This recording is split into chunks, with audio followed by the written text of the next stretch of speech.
أعوذ بالله من الشيطان الرجيم. بسم الله الرحمن الرحيم. يسألونك ماذا أحل لهم قل أحل لكم الطيبات وما علمتم من الجوارح مكلبين تعلمونهن مما علمكم الله فكلوا مما أمسكن عليكم واذكروا اسم الله عليه واتقوا الله إن الله سريع الحساب.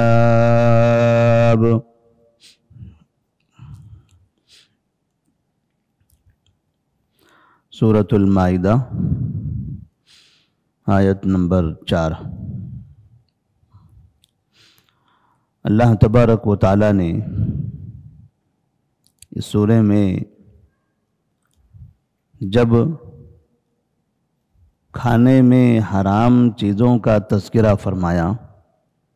کہ کون کون سے جانوروں کا گوشت کھانا حرام ہے، تب ایک سوال یہ پیدا ہوا کہ پھر کون سے جانوروں کا گوشت کھانا حلال ہوتا ہے؟ جب حرام کی فہرست بتائی گئی، حرام کی قسمیں اور وہ حرام کی تعداد بتائی گئی، تو ایسی صورت میں پھر حلال کیا کیا چیزیں ہیں، ذہن میں یہ سوال پیدا ہوتا تھا. تو اس کے فوراً بعد اللہ تبارک و تعالیٰ نے حلال چیزوں کا تذکرہ کر دیا کہ جب یہ حرام چیزیں ہیں تو اب آپ کیسے پہچانیں گے کہ کون سی چیز حلال ہے، کون سے جانور کا گوشت حلال ہے اور کس طرح کی چیزیں حلال ہیں. تو اللہ تبارک و تعالی فرماتے ہیں یسألونک ماذا احل لہم، کہ لوگ آپ سے اے محمد صلی اللہ علیہ وسلم سوال کرتے ہیں کہ ان کے لیے کیا حلال ہے. جب یہ حرمت علیکم المیتۃ والدم ولحم الخنزیر، کہ تمہارے لیے مردار، خون، خنزیر کا گوشت، غیر اللہ کے نام پر ذبح کیا ہوا جانور، اسی طرح سے کوئی سینگ سے مارا گیا، اوپر سے نیچے گر گیا، یا کہیں گر کر مر گیا، پانی میں ڈوب کر مر گیا، یعنی اس طرح سے جو جانوروں کی فہرست بتائی گئی کہ جب یہ جانور حرام ہیں تو یسألونک ماذا احل لہم، تو لوگ آپ سے سوال کرتے ہیں کہ پھر ان کے لیے حلال کیا ہے، کون سی چیزیں ان کے لیے حلال کی گئی یا کون سا گوشت ان کے لیے حلال کیا گیا. قل احل لکم الطیبات، تو اللہ تبارک و تعالیٰ نے ایک اصول، ایک ضابطہ بتا دیا کہ محمد صلی اللہ علیہ وسلم آپ ان سے کہہ دیجئے احل لکم الطیبات، تمہارے لیے طیبات حلال کر دی گئی ہیں. طیب کہتے ہیں پاک چیز کو، صاف ستھری چیز کو، اچھی چیز کو، جو نجس نہ ہو، جو ناپاک نہ ہو، جو گندی نہ ہو، جو طبیعت میں اچھی ہو، دیکھنے میں اچھی لگے، کھانے میں اچھی لگے، فطرت جس کو قبول کریں، جس سے گھن محسوس نہ ہو، جو انسان کی طبیعت کو درست کرے، انسان کو صحت مند بنائے، جو انسان کو بیماریوں میں مبتلا نہ کرے،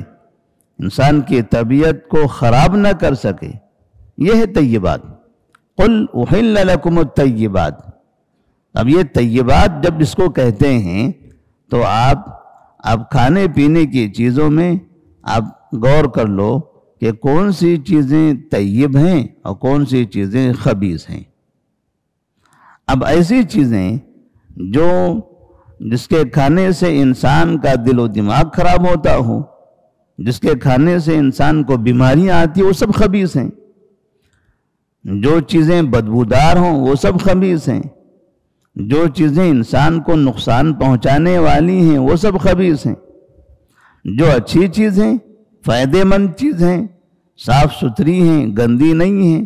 یہ چیزیں تمہارے لیے حلال ہیں۔ قل احل لکم الطیبات۔ اس کے بعد فرمایا وما علمتم من الجوارح مکلبین تعلمونہن مما علمکم اللہ۔ اسی طرح طیبات میں جب ہم طیبات کہتے ہیں کہ تمہارے لیے طیبات حلال کر دی گئی ہیں، تو بعض مفسرین نے لکھا ہے کہ طیبات میں دو چیزیں داخل ہوتی ہیں۔ ایک تو یہ کہ وہ چیز صاف ستھری ہو، اچھی ہو، خراب نہ ہو، خبیث نہ ہو، اور دوسرے یہ کہ شریعت میں کہیں پر بھی اس کے حرام ہونے کی دلیل نہ ہو۔ شریعت میں کہیں پر بھی اس چیز کے حرام ہونے کی کوئی دلیل نہ ہو، کہیں پر اس کو حرام قرار نہ دیا گیا ہو۔ اب جن چیزوں کو حرام قرار دیا گیا ہے اس کی تعداد محدود ہے، اس کی تعداد محدود ہے۔ جن چیزوں کو حلال قرار دیا گیا ہے وہ لا تعداد ہے، بہت زیادہ ہیں۔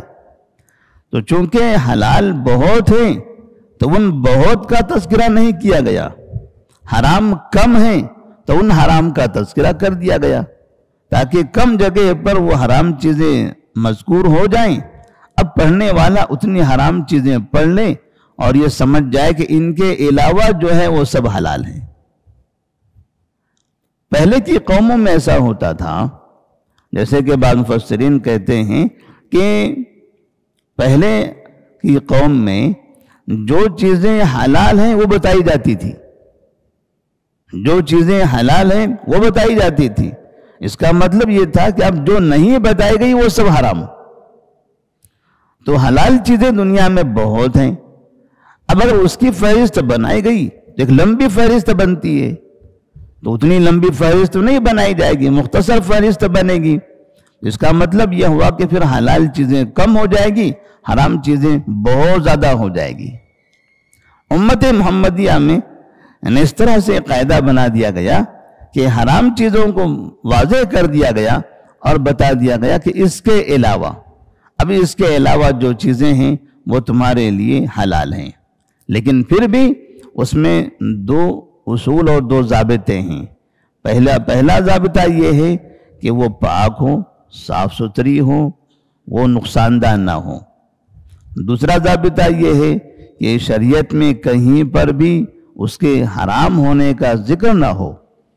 تب ایسی صورت میں قل احل لکم الطیبات، اس کا یہ مطلب ہوگا کہ اے محمد صلی اللہ علیہ وسلم آپ انہیں بتا دیجئے کہ تمہارے لیے طیبات حلال کر دی گئی ہیں۔ اب طیب چیزیں جتنی ہیں سب تمہارے لیے حلال ہیں۔ وَمَا عَلَّمْتُم مِّنَ الْجَوَارِحِ مُكَلِّبِينَ تُعَلِّمُونَهُنَّ مِمَّا عَلَّمَكُمُ اللَّهُ، اور جن شکار کھیلنے والے جانوروں کو تم نے سدھا رکھا ہے، یعنی جنہیں تم تھوڑا بہت وہ سکھاتے ہو، جس کی تعلیم اللہ تبارک و تعالیٰ نے تمہیں دے رکھی ہے۔ اب یہاں ایک نیا مسئلہ ہے کہ ایک تو ایسے جانور کا گوشت جسے ہم پکڑتے ہیں، ہم ذبح کرتے ہیں، جسے ہم خود ذبح کرتے ہیں، لیکن اگر اس جانور کو ہم نے ذبح نہیں کیا بلکہ ہم نے کسی جانور کا شکار کیا اور شکار کے لیے کسی شکاری جانور کو بھیجا، جیسے بعض مرتبہ کسی شکار کے لیے لوگ کتے پالتے ہیں، کوئی باز پرندہ پالتا ہے، کوئی چیتا پالتا ہے، اس کے ذریعے شکاری جانور پکڑا جاتا ہے، ان کو بھیجتے ہیں شکاری جانور کے پیچھے۔ اب یہ جانور جاتے ہیں اور وہ شکاری جانور کو پکڑ لیتے ہیں۔ تو شکار کرنے کے دو طریقے ہوتے ہیں، یا تو ہم خود تیر کے ذریعے یا بندوق کی گولی کے ذریعے شکاری جانور کو ماریں، یا پھر بجائے ایسا کرنے کے ہم کسی جانور کو اس کے پیچھے لگا دیں اور وہ جانور جا کر اس شکاری جانور کو پکڑ لیتا ہے۔ تو یہاں شکار کا مسئلہ بیان کیا جا رہا ہے کہ اگر مثال کے طور پر کوئی شخص اگر بندوق کی گولی سے شکار کرنا چاہتا ہے، جیسے لوگ خرگوش وغیرہ شکار کرتے ہیں اور بھی دیگر جانور ہیں جن کا شکار کیا جاتا ہے، تو بندوق کا استعمال ہوتا ہے۔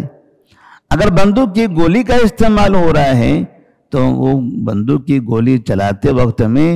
اس کو بسم اللہ کہنا پڑے گا، کیونکہ اگر اس گولی سے وہ جانور مر جاتا ہے، ہمارے پہنچنے سے پہلے وہ مر گیا، تب ایسی صورت میں وہ مرا ہوا ہمارے لیے حلال ہوگا، کیونکہ ہم نے بسم اللہ کہہ کر گولی چلائی تھی۔ اور اگر نہیں مرا تو ہم اس کو پکڑیں گے، پکڑ کر ذبح کریں گے۔ اسی طرح سے ہم نے تیر چلائی، بسم اللہ کہہ کر تیر چلائی، اگر اس تیر کی وجہ سے وہ جانور مر جاتا ہے تو ہم اس جانور کو کھا سکتے ہیں، وہ جانور ہم کھائیں گے، وہ ہمارے لیے جائز ہیں، کیونکہ ہم نے بسم اللہ کہہ کر تیر چلائی تھی۔ مطلب یہ وہ ایسے حکم ہو گیا اس کا جیسے کہ ہم بسم اللہ کہہ کر ذبح کرتے ہیں، اس کا حکم اس طرح سے ہو جائے گا۔ اس لیے آپ صلی اللہ علیہ وسلم فرماتے ہیں وَإِذَا رَمَيْتَ الصَّيْدَ یا وَإِن رَمَيْتَ الصَّيْدَ فَوَجَدْتَهُ بَعْدَ يَوْمٍ أَوْ يَوْمَيْنِ فَكُلْ، اگر آپ نے کسی شکاری جانور پر تیر چلائی یا بندوق کی گولی چلائی اور پھر اس کے بعد اگر وہ جانور فوری طور پر بھی نہیں ملا، 1 دن یا 2 دن کے بعد ملا، آپ نے مار دیا تھا پھر دکھائی نہیں دیا آپ کو،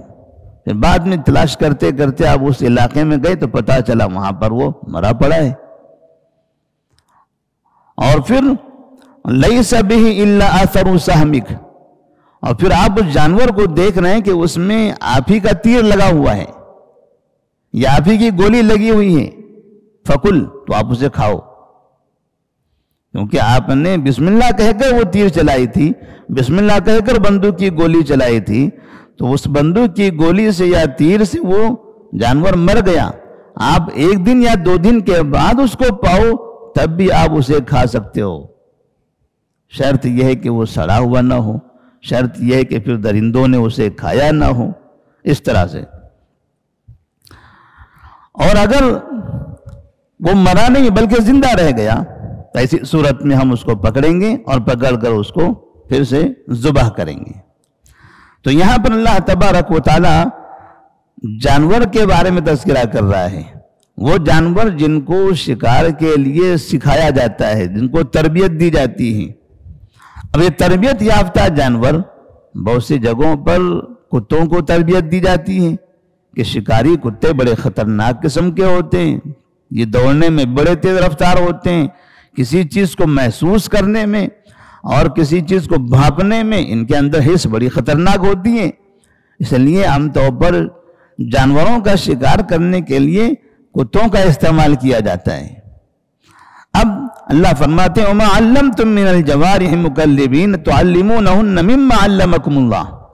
جن جانوروں کو تم نے سکھا دیا ہے وہ علم جو اللہ تعالیٰ نے تمہیں سکھایا کہ تم نے اسے تربیت دے دی، فَكُلُوا مِمَّا أَمْسَكْنَا عَلَيْكُمْ، تو اگر ان جانوروں کو آپ نے بھیجا فَكُلُوا مِمَّا أَمْسَكْنَا عَلَيْكُمْ، تو تم کھاؤ وہ جانور جو انہوں نے تمہارے لیے پکڑ کر رکھا، جو انہوں نے تمہارے لیے پکڑ کر رکھا، یعنی ہم نے جانور کو بھیجا، مثال کے طور پر شکاری کتا تھا ہمارے پاس، ہم نے اس کو بھیجا کسی خرگوش کو پکڑنے کے، اس نے پکڑ لیا، پکڑا، ہم وہاں پہنچے، ہم نے اسے ہٹا لی اور پھر اس کو زندہ ہے تو ذبح کر کے کھا لیا، مر گیا ہے تب بھی ایسی صورت میں ہم اسے کھا سکتے ہیں، تب بھی اسے کھا سکتے ہیں۔ لیکن اگر اس نے خود کھا لیا، اس نے پکڑ کر رکھا نہیں بلکہ اس نے خود کھا لیا،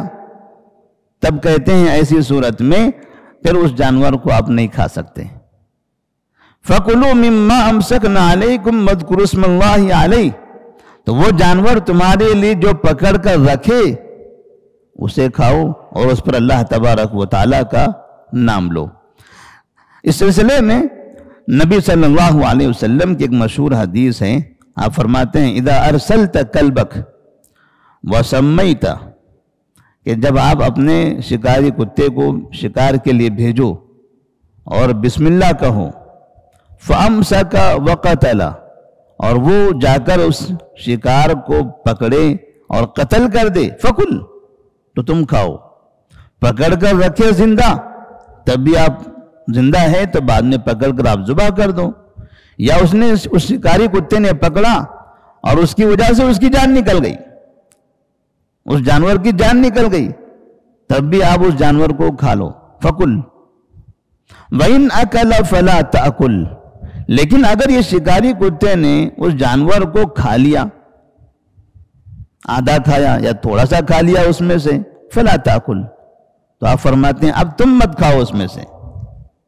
کیونکہ فَإِنَّمَا أَمْسَكَ عَلَى نَفْسِهِ،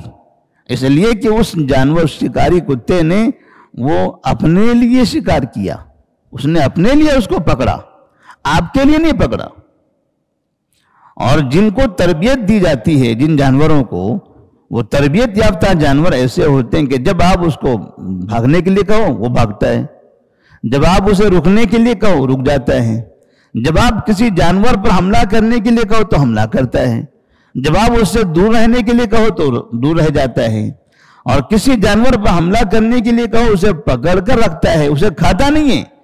کیونکہ وہ سمجھتا ہے، وہ تربیت یافتہ جانور، کہ مجھے اس کے پکڑنے کے لیے بھیجا گیا ہے، نہ کہ کھانے کے لیے.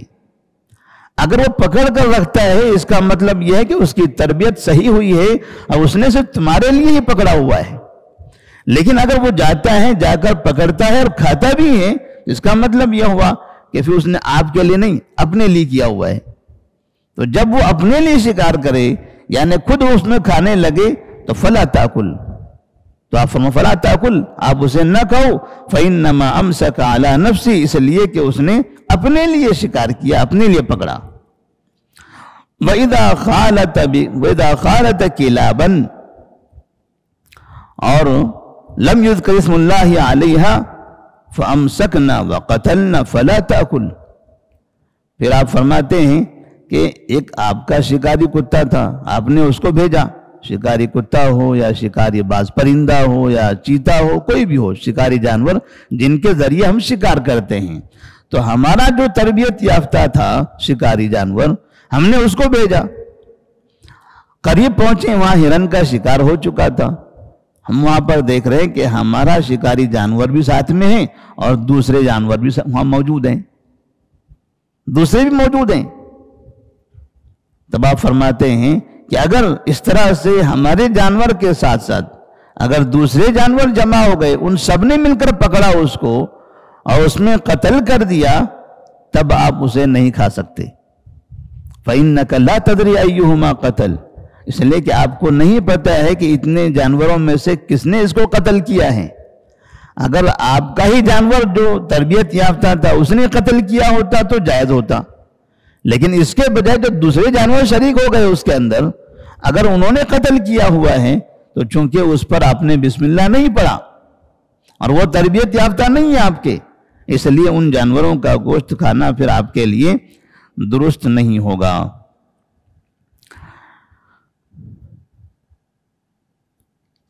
تو اس طرح سے نبی کریم صلی اللہ علیہ وسلم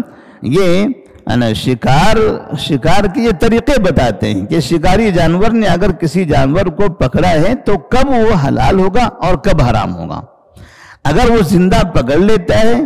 تب بھی وہ حلال ہے، زندہ ہوگا تو ہم اس کو ذبح کریں گے. اگر اس کو قتل کر دیتا ہے تب بھی حلال ہے، ہم ویسے ہی اس کو کھا لیں گے. لیکن اگر اس شکاری جانور نے خود کھا لیا تو ایسی صورت میں ہم اس میں سے اب نہیں کھا سکتے.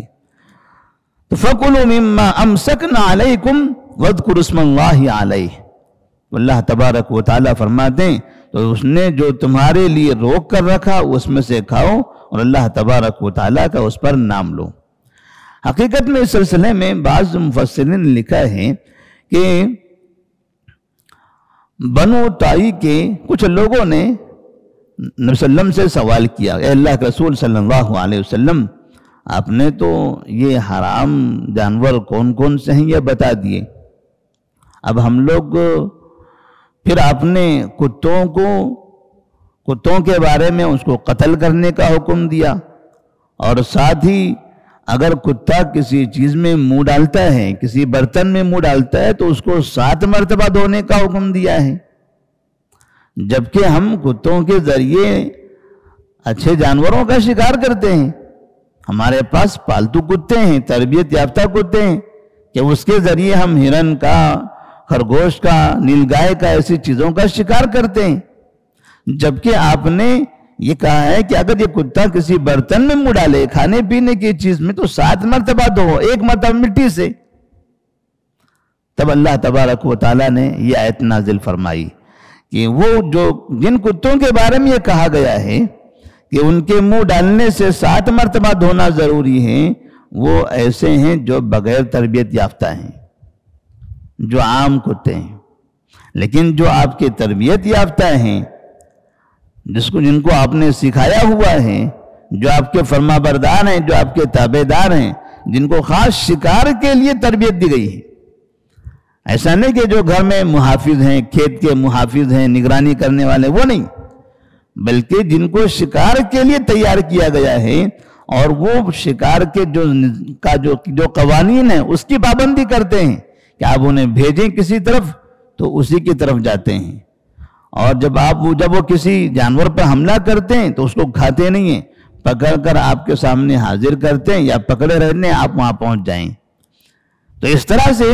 انہیں اتنا احساس ہے، اتنا اچھا انہوں نے سیکھ رکھا ہے، تو ایسی صورت میں ایسے جانور اگر کسی چیز میں منہ ڈالتے ہیں تو ان چیزوں کو 7 مرتبہ دھونے کی ضرورت نہیں ہے، ان چیزوں کو 7 مرتبہ دھونے کی ضرورت نہیں ہے۔ اب یہاں پر اس کا حکم الگ ہوگا۔ اب ظاہر سی بات ہے، کتا اگر کسی جانور کو پکڑے، خرگوش اگر پکڑے گا تو کیسے پکڑے گا؟ وہ تو منہ سے ہی پکڑنے والا ہے، صحیح طرح سے شکار وہ منہ سے ہی کر سکتا ہے، ہاتھ سے تو شکار نہیں کرے گا، وہ منہ سے پکڑے گا، پھر ہاتھ کا بھی استعمال کرے گا، اور جب منہ کا استعمال کرے گا تو دانت اس کو لگیں گے، اس کے جسم کے اندر گڑیں گے، خون بھی نکل سکتا ہے اس سے۔ تو اس طرح سے گویا اس کا لعاب بھی لگا، اس کا دانت بھی لگا، اس کا منہ بھی لگا، تو کیا اس جانور کو ہم 7 مرتبہ دھوئیں گے؟ نہیں۔ اسی طرح یہ جانور اگر کہیں پر کسی برتن میں منہ ڈال دیتا ہے تو کیا اس کو ہم 7 بار دھوئیں گے؟ نہیں، اس کا حکم الگ ہے عام کتوں کے مقابلے میں۔ تو اللہ فرماتے ہیں ان اللہ واتقوا اللہ ان اللہ سریع الحساب، اللہ تبارک و تعالیٰ سے ڈرو، اللہ تبارک و تعالیٰ جلد حساب لینے والا ہے۔ یعنی آپ جب شکاری جانور کو بھیجتے ہو تو وہ آگے جو جانور پکڑا گیا ہے آپ کے کھانے کے لیے، اس کے کھانے کے معاملے میں اللہ سے ڈرو۔ ایسا نہ ہو کہ آپ کے شکاری جانور نے اس کو کھا لیا، اب اس کا کھانا آپ کے لیے حرام ہے، پھر بھی آپ اسے کھا رہے ہو، یا پھر آپ کے شکاری جانور کے ساتھ کوئی دوسرے عام جانور بھی شریک ہو گئے، کئی جانوروں نے مل کے اس کو مارا ہے، اور آپ پھر بھی اس میں تفریق نہیں کر رہے ہو، پھر بھی آپ وہ کھانے کی لالچ کی وجہ سے وہ جانور آپ کھا رہے ہو جبکہ وہ آپ کے لیے حرام ہے۔ تو اب یہاں پر آپ کو کھانے میں احتیاط کرنا ہے، اگر شکار کے اصول کے تحت وہ شکار کیا گیا ہے تب حلال ہوگا، ورنہ آپ کے لیے حرام ہوگا۔ واتقوا اللہ ان اللہ سریع الحساب۔ اور اسی طرح سے اس کا مطلب یہ بھی ہے کہ جب آپ شکار کرتے ہو تو شکار کے دوران میں وقت بہت ضائع ہوتا ہے، آدمی کو وقت کا اندازہ نہیں ہوتا، ادھر سے ادھر گھومتا پھرتا رہتا ہے، اور اس درمیان میں نمازوں کے اوقات بھی گزر جاتے ہیں۔ تو جب آپ شکار کرتے ہو تو اس وقت میں اللہ تعالیٰ سے ڈرو، یعنی اس درمیان میں بھی اللہ تبارک و تعالیٰ کی اطاعت و فرما برداری، اللہ تبارک و تعالیٰ کی عبادت کا اہتمام کرو۔